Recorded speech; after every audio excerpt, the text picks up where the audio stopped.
नमस्कार, मी DS लोखंडे पाटील. चालू वार्तामध्ये आपलं सर्वांचं मनापासून स्वागत आहे. आपण बाजूचा व्हिडिओ पाहताय हा मुंबईचा गेट ऑफ इंडिया पासला व्हिडिओ आहे. आता 1 दिवस 2 दिवस पाऊस झाला आणि साधारण पाऊस झाला तर मुंबईची ही अवस्था होते. मुंबईची ही अवस्था होते जी आता तुम्ही पाहताय. समोर रस्ते सगळे पाण्याने तुडूंब पडून जातात. रस्ते आणि नद्या किंवा काय समुद्र हेच कळणार नाही अशी परिस्थिती मुंबईमध्ये होते.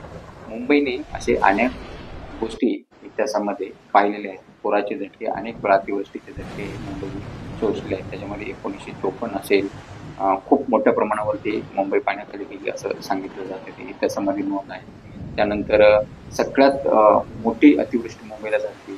एक 24 तासामध्ये 944 मिमी पाऊस पडला होता. ते म्हणजे 2005ला ती सगळ्यात मोठी अतिवृष्टी मानली जाते. त्यानंतर 2007 2015 असेल, 2019 असेल आणि 21 अशा अनेक वेळा मुंबईनं या अतिवृष्टीचा सामना केलेला आहे. पण मुंबईला कधीही जर बघितलं तर भविष्यामध्ये पॉसिबिलिटीज आहे. तर धोका कशापासून आहे?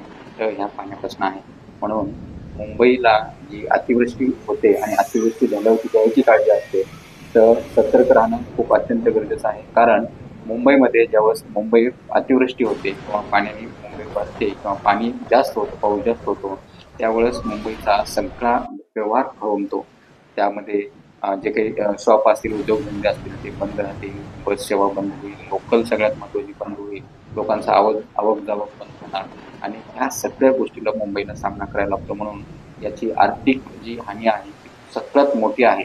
त्यामुळे भविष्यामध्ये महाराष्ट्र शासन असेल, महाराष्ट्र शासनाने मुंबईमध्ये पाणी अडणार नाही आणि पाणी रस्त्यावरती येणार नाही याची खबरदारी आणि याची काळजी घ्यायला पाहिजे.